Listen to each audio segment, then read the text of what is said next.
Good evening, everyone. It is an honor and a privilege to welcome you all to today's session. Please keep your mics off, earphones on.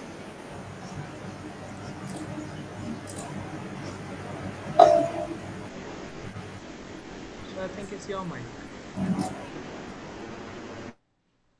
Yes, sir. Thank you.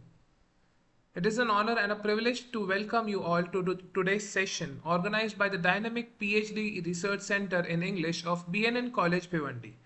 Our college has always been committed to academic excellence and fostering a vibrant culture of learning and research.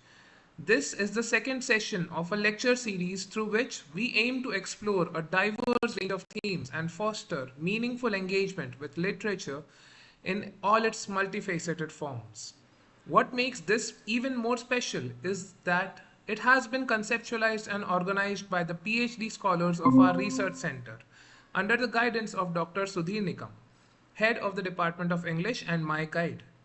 We are honored to have Mr. ABHIJEET M. HIRAY, a fellow PhD candidate of BNN Research Center and an assistant professor of English at J.B.S.P. Sanstha's Changu Kana Thakur Arts, Commerce and Science College, New Panvel, as our resource person today. Mr. Kamble is a distinguished academic and a gifted speaker who brings deep insight into today's topic. The focus of today's lecture is the Booker Prize 2024 winner Samantha Harvey's book titled Orbital.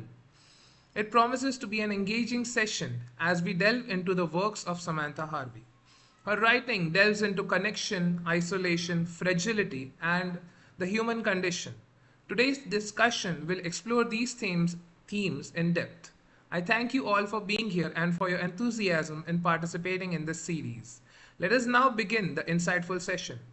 The meeting is also being streamed live on YouTube channel of Department of English, B.N.N. College. Do not forget to like, share, subscribe and share your thoughts in the comment section there.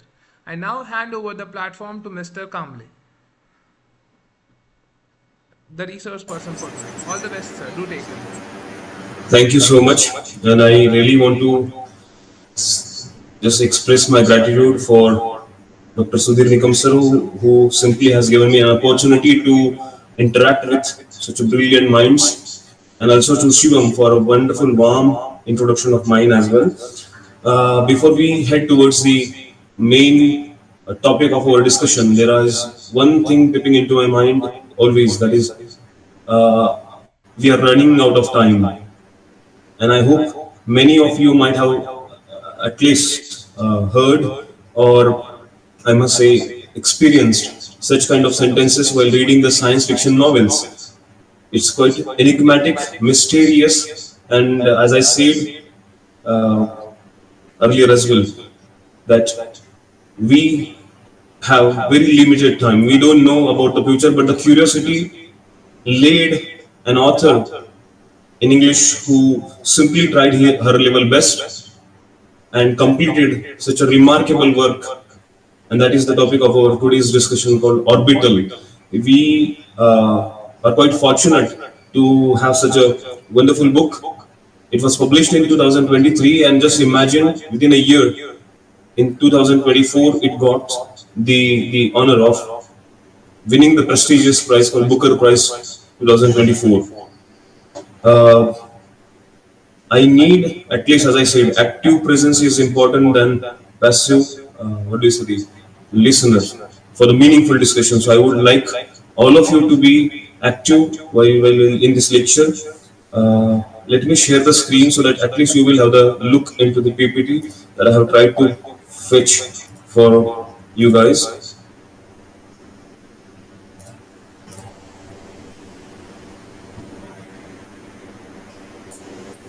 Okay, this is the PPT. I hope I am able to. Good. Just 1 second.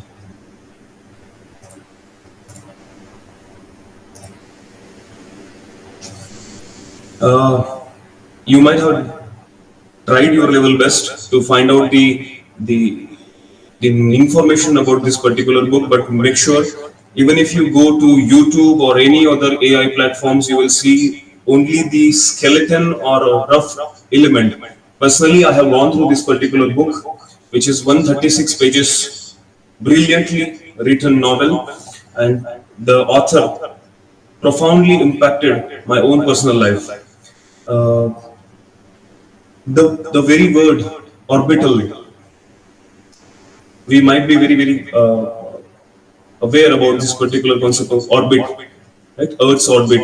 Then we have the space station. So this is a fascinating journey of 6 astronauts living for a couple of months in the space stations, minutely observe in-depth analysis of their lives, and as well as the author have tried to not only present this particular meticulously written work of their life, but also had a profound impact on the readers in terms of physiology, psychology, in terms of the geographical knowledge.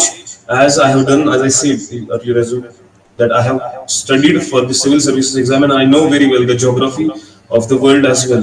So the way this particular novel has portrayed the various places all over the world in a panoramic zoom that enkindled my interest to read and complete the authentic book rather than going for the AI help.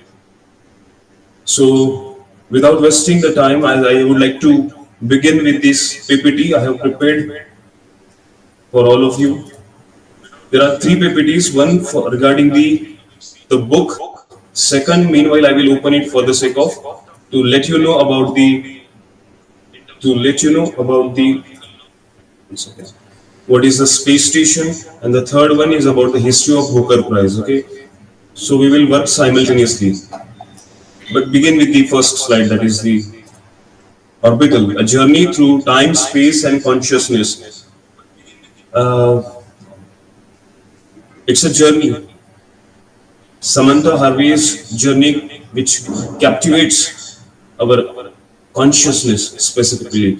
There is awe moment. There are so many things which we might have been experiencing in our day-to-day life, but the very thing is our existence. We might have heard about the alienation effect in the modern world, but the true value of life will be simply measured whenever you will complete this particular novel. There are 6 characters, as I said, 6 space agencies are involved in it. JAXA from Japan, NASA from USA, then Italian one, then Russian one, Roscosmos, and the British one. There are six characters, their stories. It is not only a single piece, I must say, as a novel. Each and every, there are 16 chapters, 16 orbits, right? Each orbit will portray you something different. Some stories about the personal life of these characters, 6 characters, their journeys, which will make profound impact on the reader, and introspection about life. So we will begin with the first. Orbital, as I said, it's a 2023 novel written by Samantha Harvey that incorporates elements of science fiction, literary fiction, the philosophical drama, published by Jonathan Keep in the UK and by Grow Atlantic in the US. These are the publishers. It follows 6 fictional astronauts over 24 hours on an orbiting space station. We might be aware about the 24-hour novel, one complete day in specifically the Ulysses by James Joyce, right? So similarly, after reading such kind of masterpiece, I was curious whether will it be really successful, or what is the book which has made such an impact. So I tried my level best to read the original one and find out the inputs for you guys. This is the next slide. This is the actual image which I have simply scanned for you. 24 hours of Earth orbits with the daylight in the northern hemisphere. This is a flattened Earth, and each number, there are 16 numbers, right? So 16 are the chapters, orbits, right?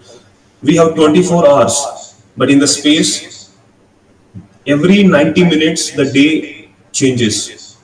So they have 45 minutes day and 45 minutes night, and even it is the location is constantly changing. So the very concept of time which we have 24 hours on Earth is not there in the what do you say, the atmosphere, upper atmosphere of the Earth. And this is called the space station. The six astronauts are simply working, living, and so-called this is their mother, this is their Earth. Because most of the time they have simply made this statement called Mother Earth. We often have heard about it, and in the book we have come across. You will also come across with the word called Mother Earth, quite symbolic one. But nowadays they are simply using it as their home, observing, peeping into the world in a very microscopic view, capturing a lot of information. There are so much research is going on in the particular space station. If anyone has any doubt regarding the space station, I have this particular what do you say, the informative slide for the space station. It's the International Space Station is a joint endeavor by the 5 space agencies, as I said, NASA, Roscosmos, Japan's JAXA, and the CSA, that's Canada and Europe, right? This is the thing they used to do the research by wearing a heavy gear, heavy attire. Scientific breakthroughs. Slides on human psychology in microgravity have provided, studies on human psychology and microgravity have provided insights into the bone loss, muscle atrophy, and fluid shifts. In this particular novel, you will see they have simply collected, they have given every day, I must say, in their perspective, they have given, at the end of the day, they have to give the blood. After 24 hours, they have to give the blood for the sake of to find out whether is there any remarkable change or deterioration in the health, right? So this is an observatory. They used to observe the Earth in terms of, as I said, high resolution cameras capture images and videos of Earth, allowing researchers to monitor changes in the environment over the time. So the typhoons, there is one more important element. Along with the stories of 6 astronauts, there is one remarkable event, that is the typhoon, which is heading towards the Pacific Ocean and towards the coastline of Philippines, Malaysia, right, of such countries. That is also one of the remarkable elements in this particular novel. So the data collected by the International Space Stations helps scientists understand the impacts of climate change and develop the strategies for mitigating its effect. The International Space Station provides a vantage point for studying Earth systems, including its weather patterns, natural disasters, and urban development. Then we have the International Space Station will continue to be used for scientific research with a focus on long duration space flight and the development of new technologies. Commercial activities are expected to increase, with private companies utilizing the station for research, manufacturing, the tourism. Anyway, these are the slides related to the International Space Stations, right? Going back to the previous one. Let's have a look towards the breakthrough for the Booker Prize. As I promised to Dr. Sudhir sir, and I will also give them the brief history regarding the Booker Prize. So, the Booker Prize was established in 1969, initiated by the Booker Group. The prize objective was to elevate and promote fiction, celebrating authors who push the boundaries of storytelling, recognizing outstanding novels. That's the aim. So the Booker Prize focuses on novels written in English published in the United Kingdom, ensuring the diverse range of voices and narratives are represented. So in the year 1969, the inaugural Booker Prize was awarded to P.H. Newby for his novel Something to Answer. Then in 2002, the Man Group became the sponsor.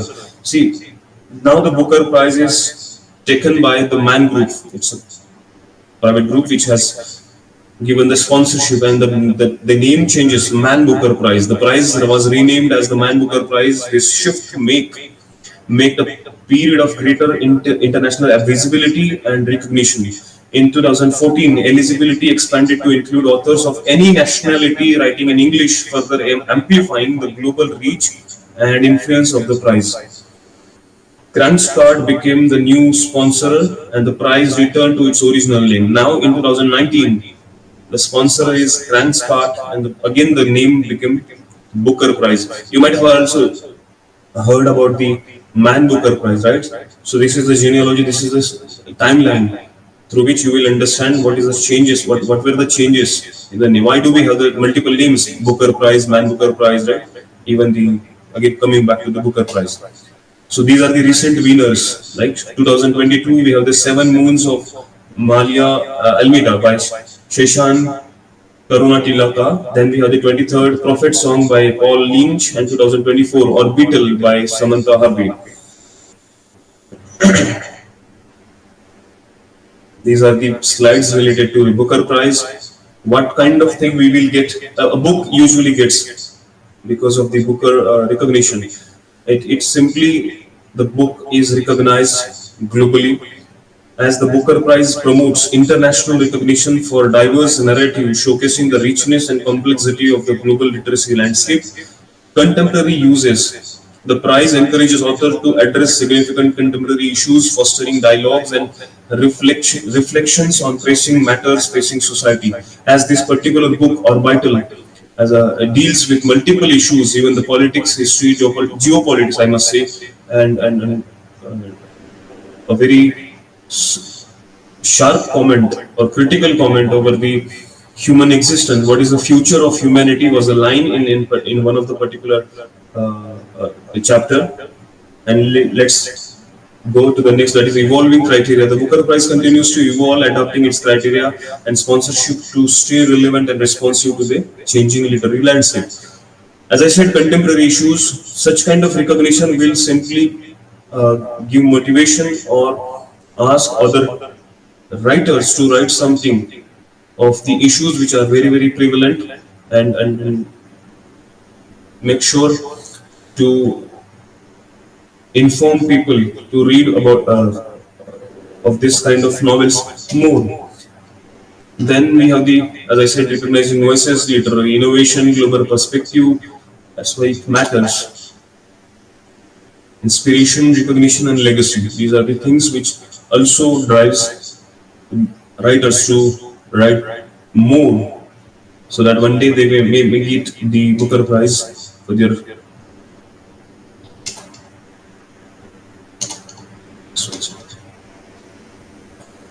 Going back to our topic, since we are running out of the time, this is the photo of Samantha Harvey, quite young, dynamic, and as I said, she's a British novelist known for her experimental and thought-provoking work.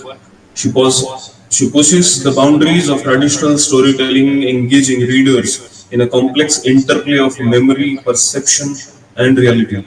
Her prose is rich with intricate detail, exploring the depths of human experience with a unique blend of lyricism and philosophical depth.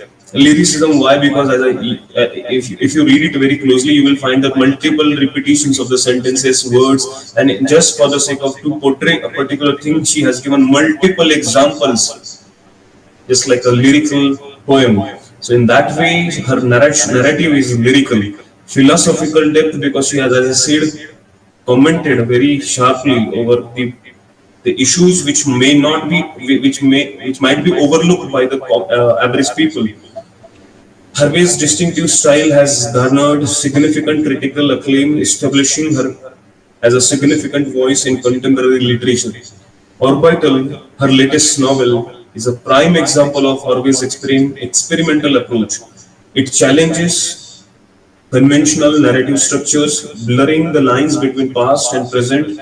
This is one of the wonderful technique, because throughout the novel you will see the flashback technique is meticulously used, skillfully used, or adroitly used in her novel, and you will enjoy the flashbacks, because the moment whenever you open the chapter, it will give you a story, and at the end of it, or maybe in the middle of that particular chapter, you will go back to another story. People might have get confused with this James Joyce, a portrait of the artist as a young man, quite complex and very, very huge sentences, huge paragraphs, and even the style of flashback.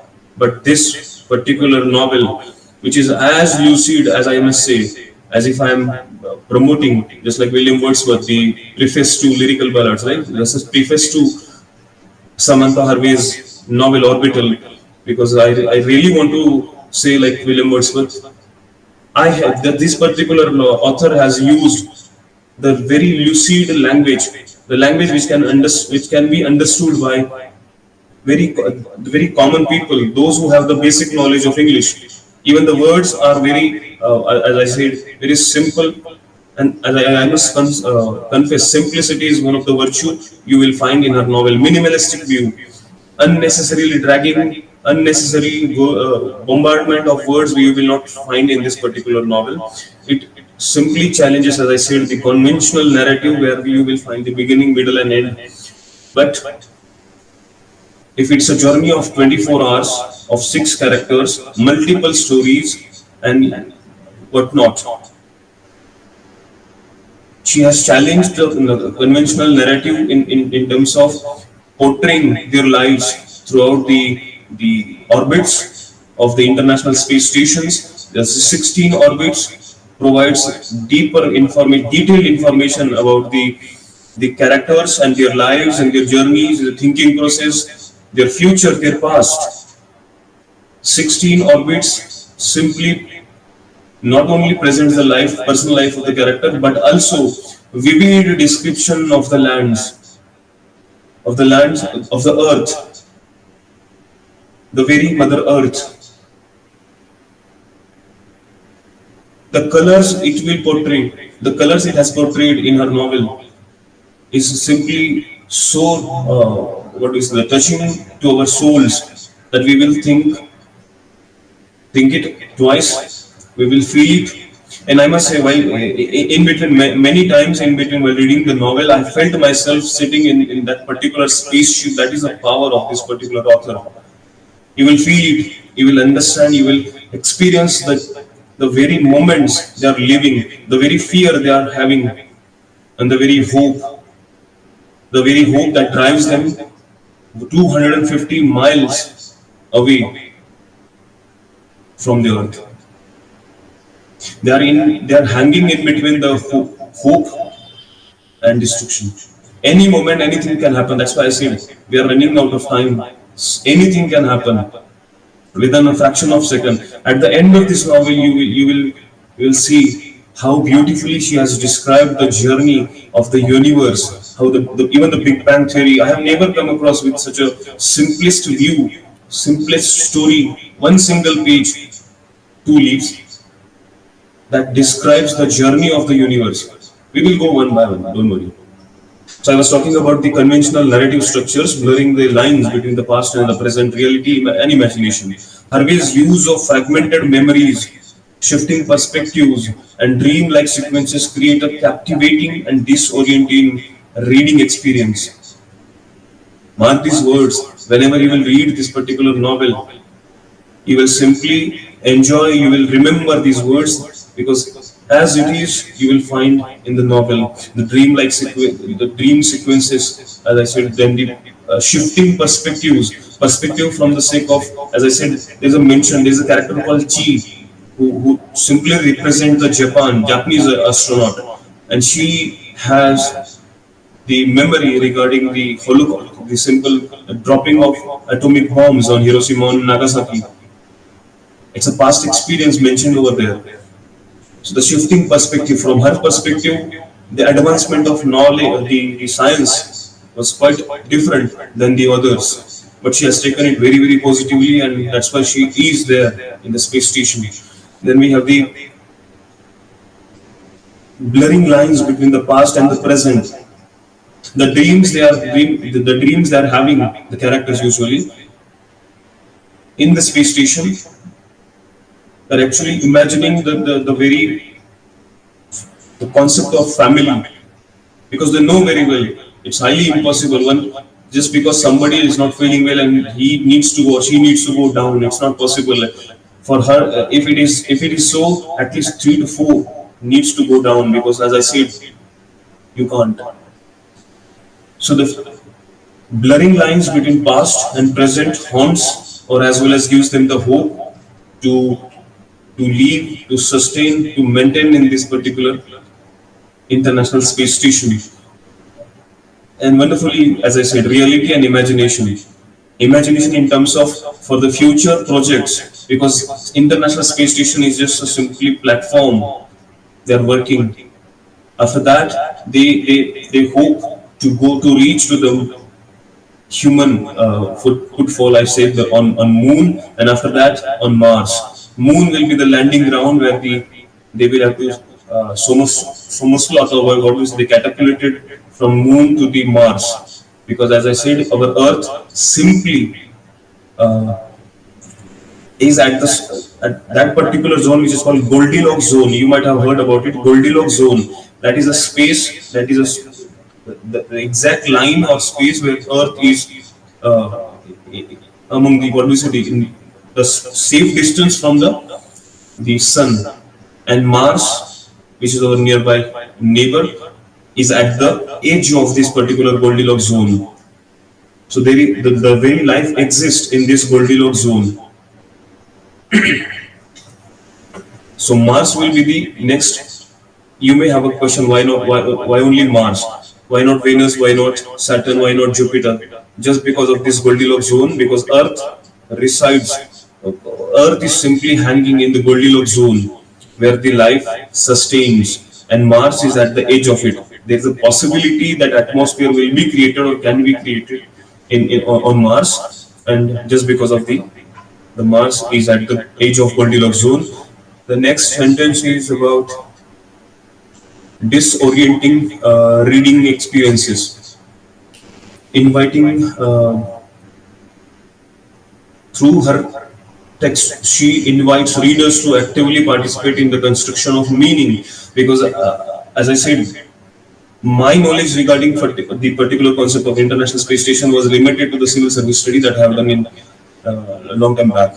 But the way this kind of literature, when I have read, I have come to know about more deeper and even more philosophical approach I have gathered through this particular novel. You might have read about the H.G. Wells novel called Time Machine or War of the Worlds, and there is a huge,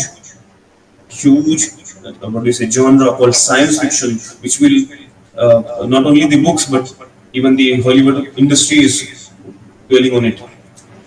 The fantasy literature, science fiction, they are simply appealing people just because of the curiosity of what will happen in the future. That is the drive that people usually have for the sake to read such things.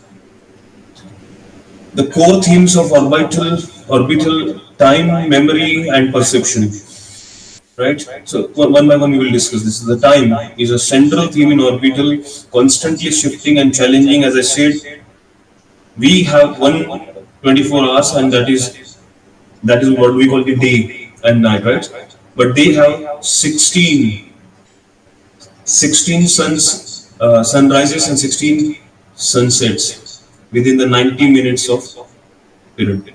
Just imagine, within 90 minutes, it's just a Hollywood movie, 90 minutes. And the day changes in the space, just because of the tilted angle of the Earth, and as well as the International Space Station, which is rotating around the Earth on the same tilt, constantly shifting and challenging the reader's understanding of linear progression. Harvey explores how time is experienced subjectively, with memories intervening with present, creating a tapestry of moments that defy chronological order. So one of the most important thing that is the time in this particular novel, which is simply, as I said, running out, and the one of the tragic element in this particular novel is the death of the one of the characters' mother, who belongs to Japan. Her name is Chi, and at the very beginning of this novel, she receives the news of her loss of her mother, the death of her mother. Just imagine, whenever we heard somebody's the news of somebody's death of our close one, the very first thing we think that we need to reach to the home of the persons, and we should discuss, we should console, condolences. And if it is very close, as I said, the mother of this particular character called Chi, she felt it very badly. It's an emotions, lot of emotions. She was unable to even imagine her life without her mother. But very profoundly, as I said, the author has managed the characters. After all, in one of the chapters, she said, "It's all right. You can carry on with the cremation process. Whenever I will come down. Look at the hope. I will come down, and whenever I will come, I will simply pay my tributes to my mother. It is not possible. It's a hopelessness to simply leave your duty, to leave your job. It's not possible to go down and for the sake of the cremation or the loss of one of the closed one. So in that way, time passes such a what do you say, smoothly, that you never even realize. It's just imagine it's New Year 25th and the second month has already started. So just imagine 90 minutes a day changes. 45 minutes of a day, 45 minutes of a night. Just imagine a human being who has spent the entire life before becoming an astronaut, even though it's quite young, but still it's very difficult to sustain there 45 minutes a day. The second theme, that is memory. Memory plays a pivotal role in Orbital as characters grapple with the past events that shaped their present reality. So, as I said, the multiple characters, the six characters have their own past, they have their own hopes, they have their own the memories they brought together with them. They have their hopes, they have their madness for the sake to be in the space stations. And when they actually came, three of them actually came later. So whenever they went there after spending months in terms of their what is the time calculation, they have settled their bodies, and now the space station has become their home. So as I said, they do not feel the longing such intensely to go back because they are on a mission. Their work, their data, the way they will collect the information will help to the subsequent, the future generations. The experiment they will do, it's sarcastic, in a sarcastic way, I would like to say, and even the author has mentioned. One of the character realizes that they are experimenting on the plants, they are experimenting on the rabbits, sorry, they are experimenting on the mice. Similarly, their lives, staying away from the family, staying away from the society, their lives have become an experiment for the future expeditions that the human race will conduct.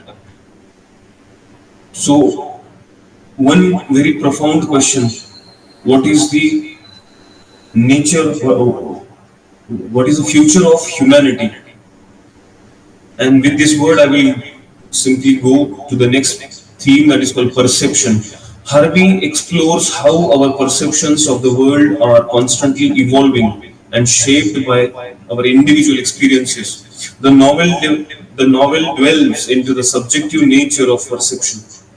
Subjective, as I said, because each character will have their own perception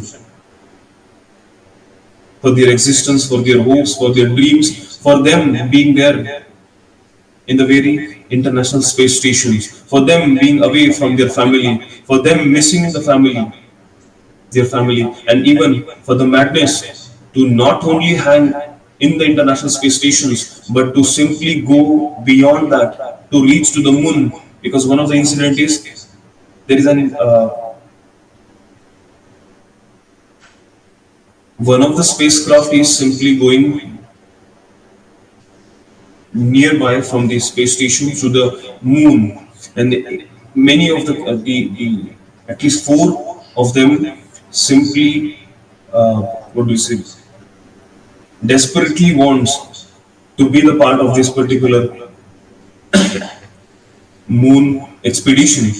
So it was not the desire to do something, it was not the uh, simple imagination how the earth will look.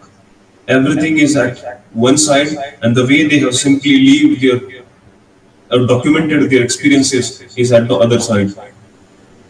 They are hanging. You might have simply googled it or seen the videos on YouTube regarding the way how weightlessness they feel,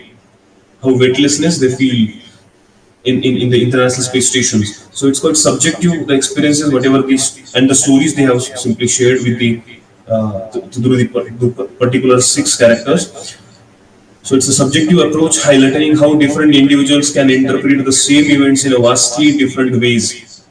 And I must say, not only the six, we, the reader of the, can become the seventh of the character after reading this particular novel and having our own views and experiences and awareness and the consciousness. This is a deep dive into the novel's structure and narrative techniques. As we discuss a shift fragmented narrative, Orbital deviates from the traditional linear storytelling, beginning, middle, and end. Instead of presenting a fragmented narrative that jumps between the different time periods and perspectives, it's not like that. She has given a strict line. First of all, she will talk about the character called Anton. Then second, she will talk about the Roman. Then the third one, she will talk about the Nell. No, it's absolutely the mixture. Wonderfully served, intricately woven, but equally portraying a deeper message for the humanity. So presenting a fragmented narrative that jumps between the different time periods and perspectives, the structure mirrors the fragmented nature of memory and perceptions, which is also we have seen in the Stream of Consciousness novel while reading the James Joyce, inviting readers to actively piece together the story. Second, that is shifting perspective, which we have discussed. The novel employs multiple perspectives. Then we have the dreamlike sequences. One of the character called Sean, he had a dream about his wife, and the photograph which he has given. Sorry, the photograph which she has given to Sean, which is with him, obviously, has a very unique message written behind him, which has given a what do you say? Who is looking at whom? And the very concept of space, universe, who is looking at whom? The people on the earth are looking towards this international space stations, or they are observing to the earth, or as well as any other so-called alien life, whether they are also in the constant search of human existence or looking towards the person. So who are looking towards whom? So shifting perspective, then we have the dreamlike sequences. Next, I have added these names: Anton, Roman, Pietro, Nell, and Sean and Chi. Chi belongs to Japan, Sean to the America, Roman and Anton for the Russians, and Pietro for the Italian. There are two female characters, that is Nell and the Chi. One Nell belongs to the England and Chi belongs to Japan, as I said. The protagonist,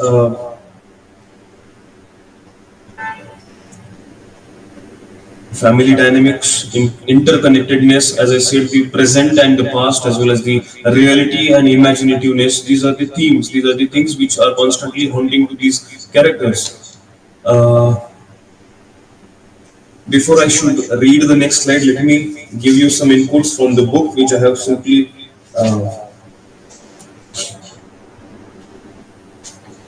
kept for you. It's a Tuesday morning, right? It's Tuesday morning, 4:15, the beginning of October. Six of them in a great edge of a metal hanging above the earth. The great edge, which means the international space stations. It looks like a great edge. They turn head on heel. Four astronauts, American, Japanese, British, Italian, and two cosmonauts, Russian and obviously two Russians. Two women, four men, one space station made up of 17 connecting modules, 17,500 miles an hour. They are rotating 17 and half a thousand miles an hour. They are at least they are the latest six of many. Nothing unusual about this anymore. Routine astronauts in Earth's backyard. So the International Space Station, the author is simply symbolizing the International Space Station is just like a Earth's backyard. Earth's fabulous and improbable backyard. They will each be here for 9 months or so. 9 months of this weightless drifting, 9 months of this swollen head, 9 months of this Sardinia living, 9 months of this earthward gapping, then back to the patient planet below. Look at the word, look at the lyrical use of these sentences, even look at the use of adjectives. Some alien civilization might look on and ask, what are they doing? What are they doing? Why do they go nowhere but round and round? The earth is the answer to every question. The earth is the face of an exalted lover. They watch it sleep and wake and become lost in its habits. The earth is mother waiting for her children to return, full of stories and rapture and longing. Their bones a little less dense, their limbs a little thinner, eyes filled with slights that are difficult to tell. This is what do we say, the narrative power of this particular author, which simply appeals the reader to contemplate, to experience, to feel the so-called sentences, the words, the choice of words.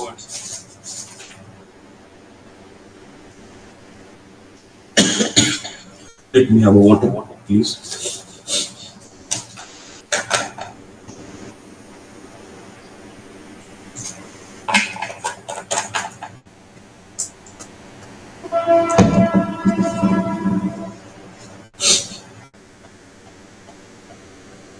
And you know what kind of unique methods they have done for the sake of to measure the time? They simply have written to his tally, look at the line, to his tally kept on a piece of paper in his crew quarters. Roman will add 88 line, not to wish the same, not to wish the time away, but to try to thither to do something countable. Space shreds time to pieces.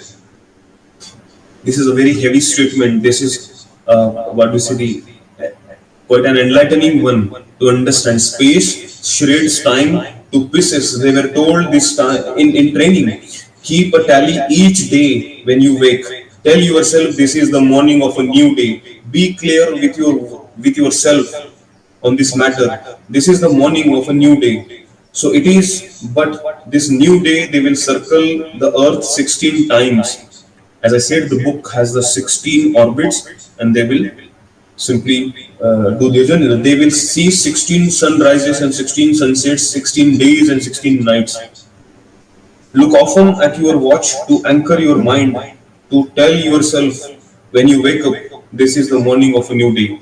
For them, rising, the concept of very new day is as fast as anyone could have ever imagined.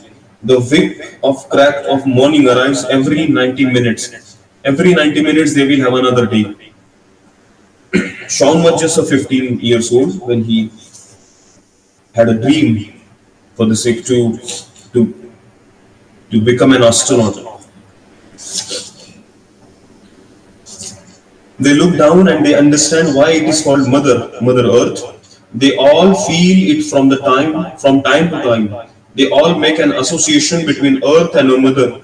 This is in turn makes them feel like children. In their clean-shaven, androgynous bobbing, their regulations, shorts and spoonable food, the juice drunk through straws, the butte bunting, the early nights, the enforced innocence of beautiful days. They all have moments up here of a sudden obliteration of their astronaut selves and a powerful sense of childhood and smallness. Their towering parent ever present through the dome of glass.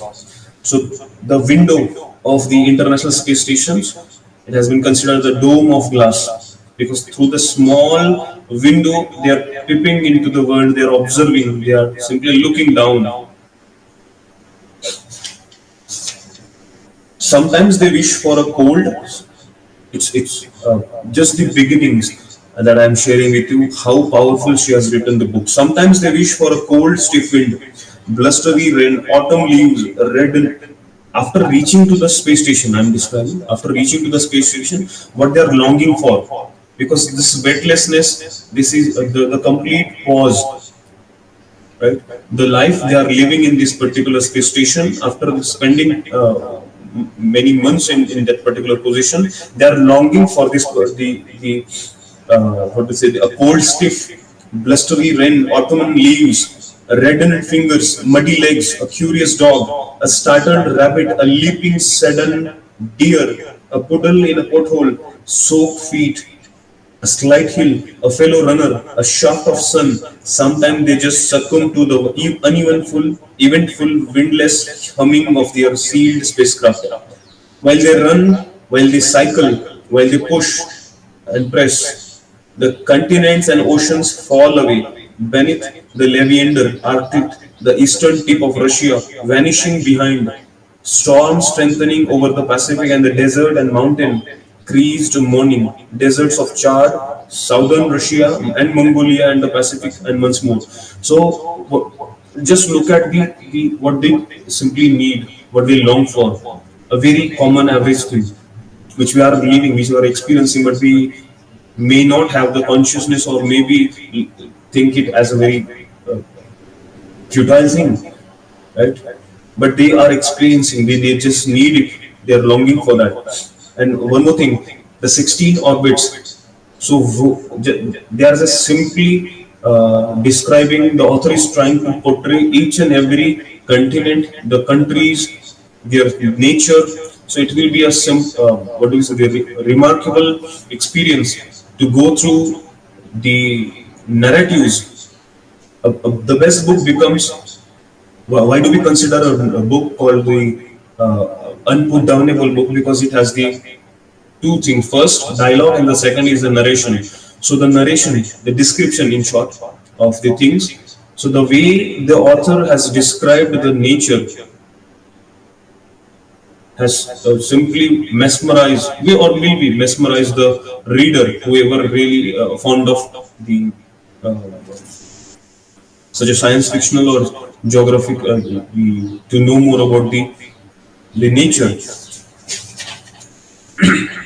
Just one second.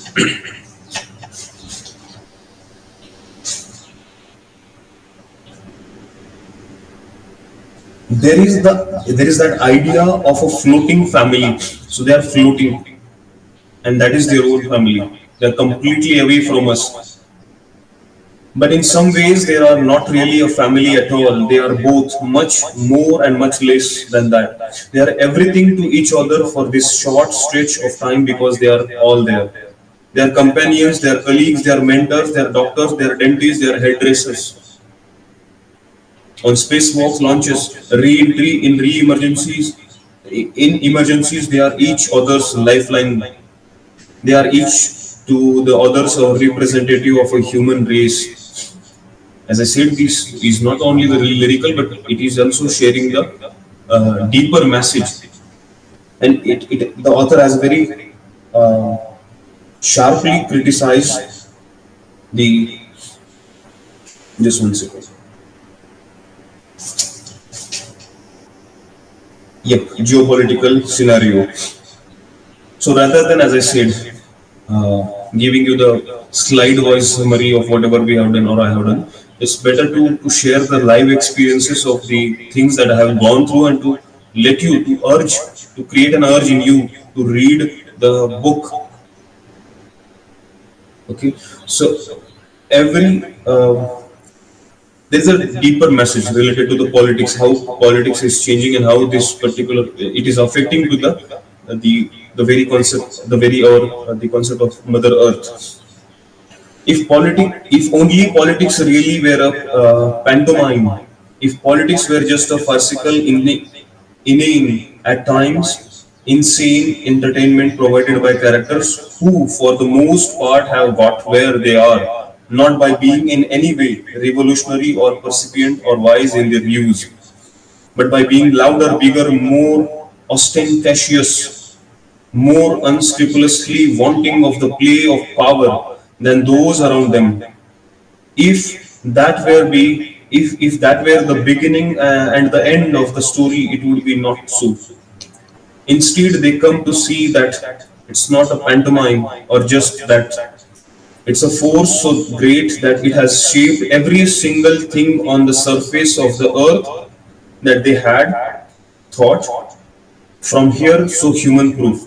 Every swirling neon or red algal bloom in the polluted, warming, overfished Atlantic is crafted in large part by the hand of the politics and human choices. These are the examples the author has simply put in her book, so that at least whenever the reader will read it, people will understand what's going on, ecological concerns. Every retreating or retreated or disintegrating glacier, every granite shoulder of every mountain laid newly bare by snow that has never before melted, every scorched and blazing forest or bush, every shrinking ice sheet, every burning oil spill, discoloration of a Mexican reservoir, which signals the invasion of water hyacinth, feeding on untreated sewage, a distorted flood bulged river in Sudan or Pakistan or Bangladesh or North Dakota, or the prolonged pinking of evaporated lakes, or the Grand Chaco's brown seepage of a cattle ranch where once was rainforest, expanding green blue geometrics of evaporation, ponds where lithium is mined from the brine, or the Tunisian salt flats, or the altered contour of a coastline where sea is reclaimed by meter by painstaking meter and turned into land to house more and more people, or altered contour of a coastline where land is reclaimed meter by a sea that doesn't care that there are more and more people in need of land, or a vanishing mangrove forest in Mumbai, or the hundreds of acre and of greenhouse whose plastic makes the entire southern tip of space white in the sun. It's a sharp commentary of whatever is happening in the contemporary world and how people should at least go and search in each and every topic that I have read a couple of minutes ago, which is damaging the Mother Earth. Unless and until it is gone, people will not understand the value, the price they have paid for the sake of the gone thing. They come to see the politics of want, politics of growing and getting a billion extrapolations of urge for more than what they begin to see when they look down. They don't even need to look down since they too are part of those extrapolations, they more than anyone. The planet is shaped by the sheer amazing force of human want, which has changed everything. Look at the word. The planet is shaped by the sheer amazing force of human want, which has changed everything. The force, the forest, the poles, the reservoirs, the glaciers, the rivers, the seas, the mountains, the coastlines, the skies, a planet contoured and landscaped by want. So just because of the human want, people have simply, as I said, changed everything. The list I have read, and now through the experience, through the what is the research, through such kind of experimentations in the space as well, humans are trying to mark. So the space has become a new war zone. Meanwhile, a couple of years ago, there was a news as well regarding the space army that people are usually the, the big countries are usually trying to build. So the war will be in the space. How? Because as I said, the satellites are the assets of any country for the sake of observation and as well as the for the security concern. So when the countries, the giant countries, which has the technology to simply uh, damage or destroy the satellites, and simply waging a war, a space war, which we all have read in the science fiction stories as well, such as the extraterrestrial element in the way of the worlds. They have the way they have uh, come across and started the war with the humans. Uh,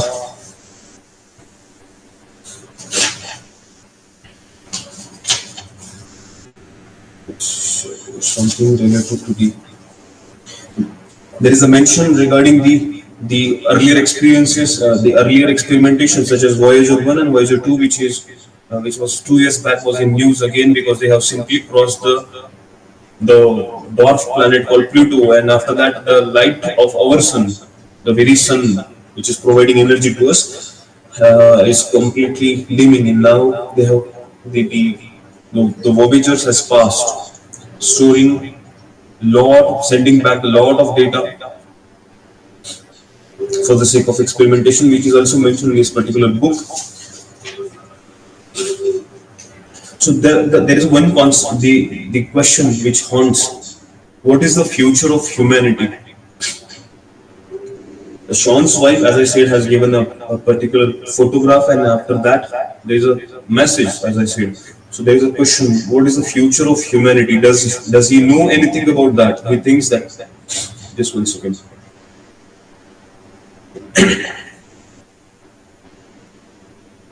Sean lets the postcard float in the space above his laptop, where it turns in slow ballistic drift. At his email, he has a question to answer for an editorial about the imminent moon landing. They have asked an actress, a physicist, a student, an artist, a writer, a biologist, a taxi driver, a nurse, a financier, and an inventor, a filmmaker, and an astronaut himself to respond with this new era of space travel. How are we writing the future of humanity? The future of humanity. Does he know anything about that? What I mean, does Sean know anything about that? He thinks the taxi driver would have a better idea than he does. So over the years, he feels he is whittled his mind down to a pinpoint through which he sees the absolute clarity the next few moments, and he is trained not to think of very much else. It's a sharp comment, as if the taxi drivers and the rest of the people in the list have the time and enough to say about what will be the future of humanity. The future of humanity is already written, he thinks. There is perhaps never been so exciting and pivotal a time in space exploration, he begins to write. What is the subject of this painting was a curious question again asked to the one of the character, to the Sean. Who is looking at whom? And I think I have already given you the example, the, the explanation for this particular line. It was, and the answer of this question is the dog, because in the picture it is only the dog, a lively dog, which is not looking towards any of the element, any of the members present in the picture, but the rest of the people are looking towards each other. That was a very big question. That's what we are doing when we come into space, asserting our species by extending its territory. So as I said, as we have discussed earlier, each and every corner of this particular Mother Earth, we have tried to assert our presence, our dominance, our superiority. But now the time has come. In space as well, as the writer usually has given the line. So that's what we are doing. We came into space asserting our species by extending its territory. Space is the one remaining wilderness we have. The solar system into which we venture is just a new frontier now. Our earthly frontiers have been discovered and plundered. Look at the word plundered. The very, as I say, the journey of our history of the mankind, if you try to read the wars, the migration, the sea journeys for the sick, right? Even the Britishers, as I said, the multiple European countries came to the Indian subcontinent to have their the assertion to their power, and near about we have read in the history, the way they have simply looted, the way they have simply uh, used the resources. And similarly, now this has become a want. This particular space is the new frontier. Earlier, it was, as I said, for the Red Indians, the northern North American continent, right? It was the frontier. The Asia was the frontier. The African continent was a frontier for the colonizing countries. But now space has become the frontier where each and every powerful country which has the technology and might to simply assert their power, right? That's all this great human endeavor of space exploration really is. He thinks an animal migration, a bird for survival. Pick a single creature on this earth, and its story will be the earth story. The whole history of the world, the whole likely future of the world. Sorry. And in the 13th of the orbit, the author has given the entire journey of the universe, right? A symbolic one, or what do you say, trying to portray in a very minimalistic view. So she has given. So this book particularly will enlighten you in terms of your knowledge regarding the space, in terms of the scientific advancement, in terms of regarding the geography, right?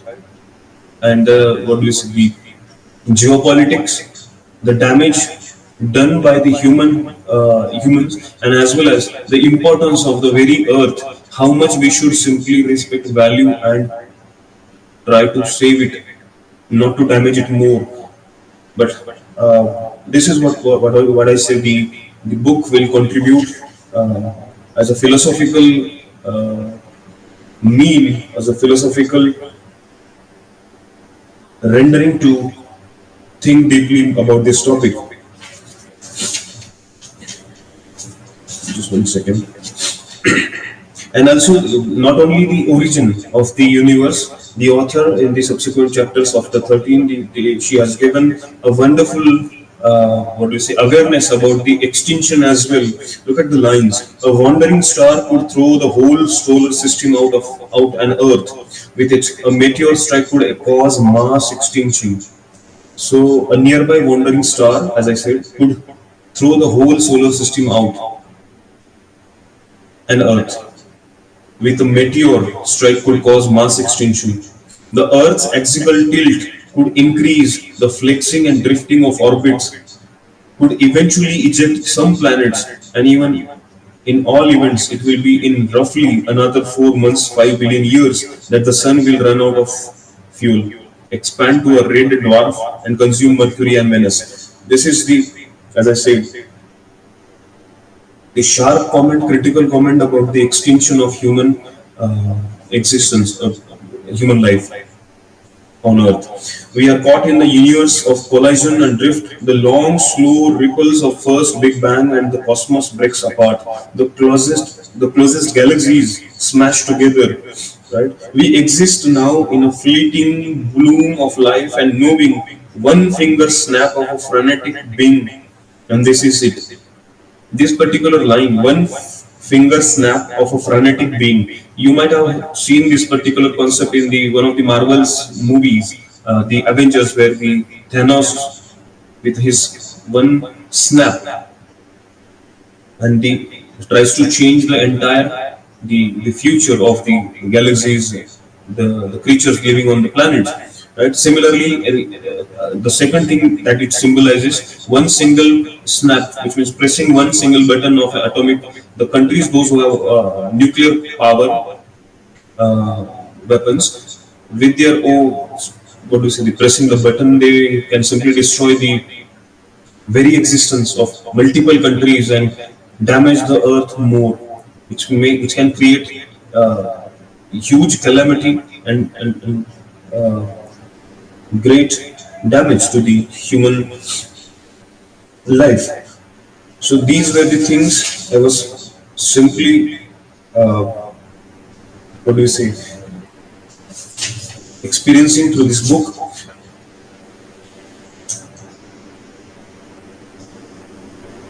No gleaming capitalist Western space dream here, no grey utilitarian heftiness, a temple to sturdy engineering and a genius of a pragmatic time capsule of the post-Soviet years, the last echoes of a lapsed century. So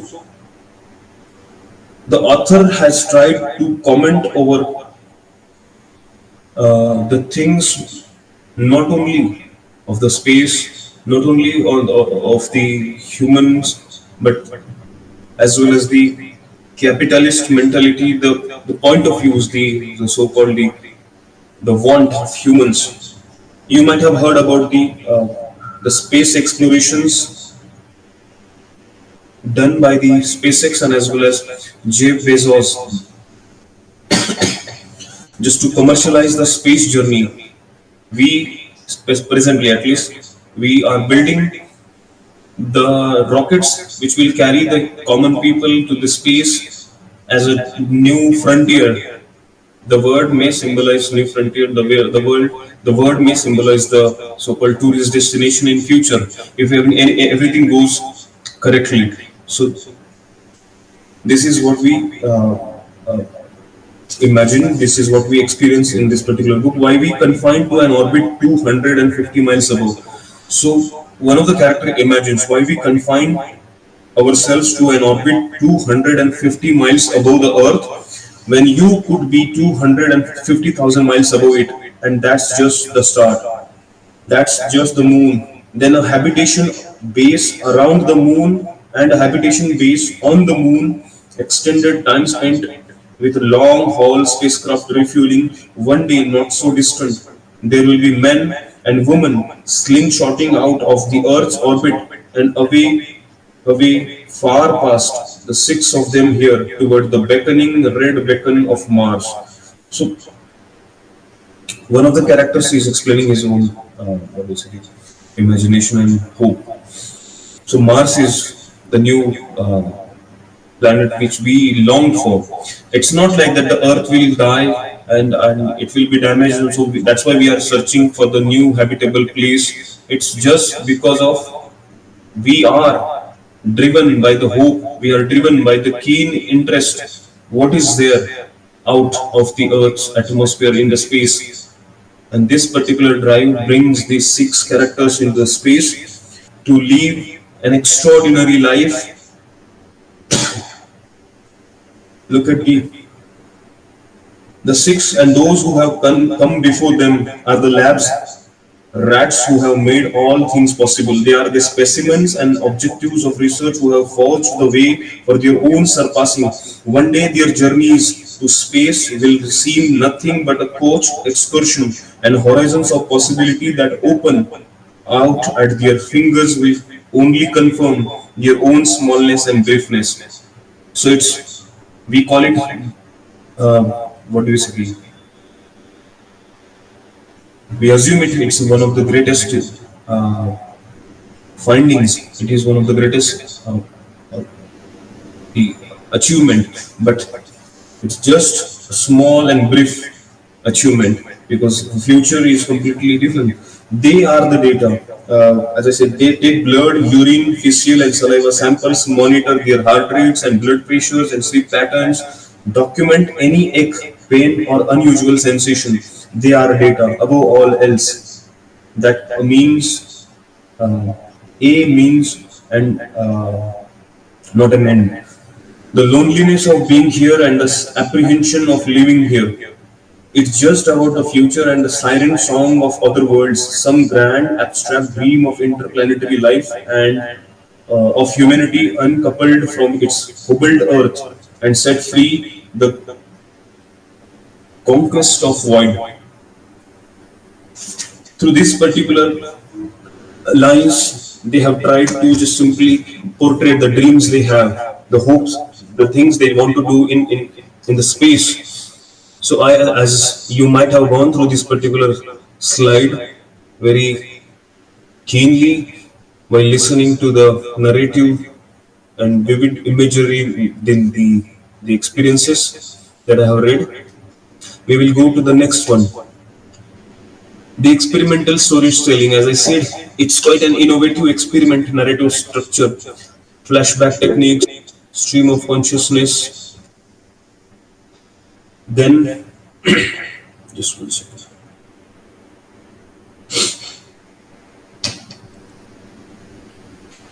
Themes of memory and perceptions, lyrical evocative, and this is the conclusion. Anyway, we go back to the one. Orbital is a testament to Samantha Harvey's talent as a writer, challenging conventional storytelling. As if I was reading Sudha Murthy's book. It is as simple, as lucid, and as interesting. It's just Ruskin Bond's story, I must say. As simple and appealing, quite appealing, and engaging readers in a profound exploration of human experience through its experimental structure, evocative prose, and exploration of universal themes. The novel leaves a lasting impression, prompting reflection on our understanding of time, memory, and interconnectedness of life. Even though they are floating, even though they are hanging in the space, but they are connected to the very earth. They are measuring their times. They are simply calculating the time for the sake to be connected with their families. They are having the phone calls. They are communicating with their dear ones through the chats. Plus, this particular novel will share you the inputs regarding the, as I said, multiple countries, their rivers, their mountains, their geopolitics, their present contemporary nature, and how a person sitting in an international space station looks down at this very wonderful, fascinating Earth. Orbital is a must-read for anyone seeking a thought-provoking and transformative reading experience. One more thing, you may be very what do you say, curious regarding the end of this particular story. As I have already informed, this is a 24 hours journey, right? So they are there in this space. It's not like that they will come down, or what happens to them these 6 characters and their personal stories. So no, it's just the author has tried to write down the novel for the 24 hours of an astronaut, their life, their stories, while equally commenting on the profound segments which the common people have simply overlooked in their day-to-day mundane, pale, but what do you say, the lifestyles. We are quite busy to think about them as well. You may, at least after reading this particular book, which definitely appeals to you a lot, start reading the news related to the things happening in the space. Every what do you say, every day, or I must say every week, every month, you will find something related to the space, some advancement in the space. The very communication which we are having right now is an example through the satellites, the network that we are getting through the satellites, the video calls, everything is just because the advancement in the so-called technology. And these are the people who are the real heroes, sacrificing their life. There is an incident where you will see how their bodies are simply deteriorating. The way uh, the way they are simply trying to maintain themselves with exercise, because if they will not be able to walk if they do not exercise in this particular so-called great H International Space Station. They have to exercise, they have to monitor their entire body, sleep cycles. They are sleeping in the bags which are floating, which is floating, and everyone has the concept called the personal and social space, right? So we do have our personal space, but in the so-called space station, they have very small space of their own, very small. Otherwise they are united. It doesn't matter which country they belong. That is also mentioned in this particular novel. It doesn't matter which country they belong. It doesn't even matter which religion, in which particular state they belong, nationality they belong, but simply they are family there. They are the way they are sharing their food, the way I don't know, many of you might not be even aware, they are simply recycling their urine, right, for the sake of water. They have limited food with them. What do you say? They minutely observe and simply depict, what do you say, in utmost simplicity depicted the most intricate, critical, what do you say, the complex subject for the common people. And that's why this might be the reason for the book for getting Booker Prize within a year. Such an what do you say, the early stage. I wish that's not only for this particular lecture, but when I come to know this particular book winning this the Booker Prize, I have already decided to keep it in my reading schedule. And fortunately, I got an opportunity to speak about it. There are so many things remained, but as I said, we are running out of the time. It's almost five to it's almost six. So, with the permission of the Professor Sachin, sorry, Shivam, I would like to conclude this particular lecture, and there must be at least some, if there is any question answer session, so we could have it.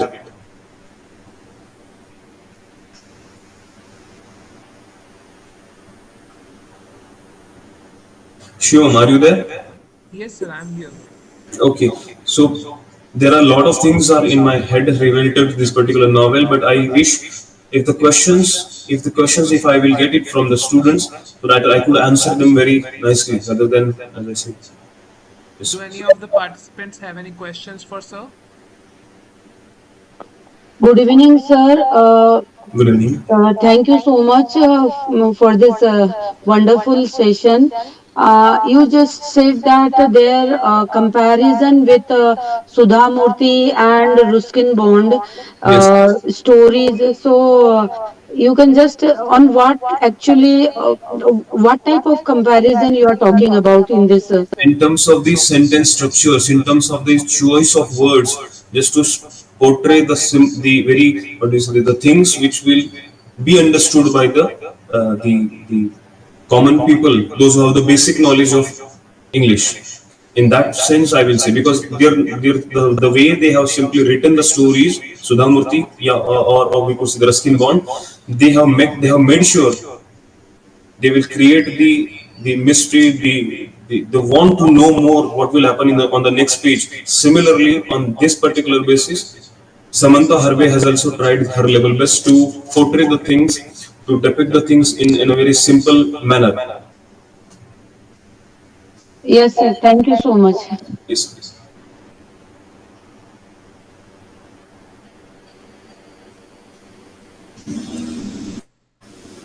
Any other participants? Is there anything you'd like to ask, sir? Sir, I've got a small question myself. Yes. Do you think the reason there is no Indian representation in the book is purposeful? I don't think so, because the way, uh, because in the International Space Station, which is the place is already given to the particular countries. So that's why I have given the particular names: JAXA from Japan, NASA. So you might have the curiosity, why not ISRO, right? But Right, sir. we we do not we were dependent on them, but now as I look back, 1 year back or something, we have almost started our building our own space station. You may also be come across, why not Chinese? China is, what do you say, the technological advanced country. So no, why not China, why not the India? But as I said, it's the space station, uh, the space is given particularly to these countries. They have made it specifically and observing it. So that's why the astronauts will be taken from these particular countries. Right, sir. That makes They are sense. helping to the humanity. It's an through the humanity perspective. It's not like that they will help only to the countries they belong to. It's for the humanity perspective. Right, And sir. yep. All right then. Yep.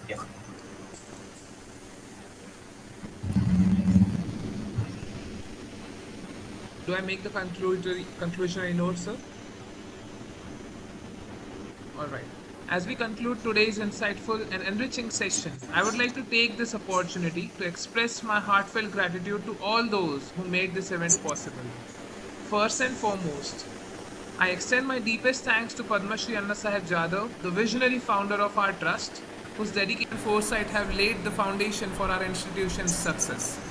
I also extend my gratitude to Mata Shri Ushatai Jadhav, whose unwavering support continues to inspire us. I sincerely thank Dr. Vijay Jadhav, the president of our trust, Mr. Balkrishna Kale, our executive president, for the encouragement and constant support in all our endeavors. A special thank you to Dr. Ashok Wagh, the principal of our college BNN and the head of our research center, for his guidance and leadership. I am deeply grateful to Sir ABHIJEET HIRAY for the insightful lecture and all the PhD scholars of the Department of English who have worked to organize this lecture series, and to Dr. Sudhir Nikam, head of our Department of English. Lastly, a big thank you to all the academics, faculty members, literature enthusiasts who watched today's lecture. Your participation and engagement are what make these sessions meaningful and impactful.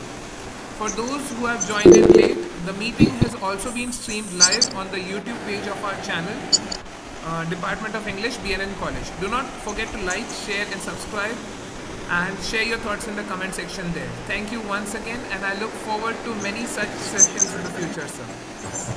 Thank Thank you you so so much.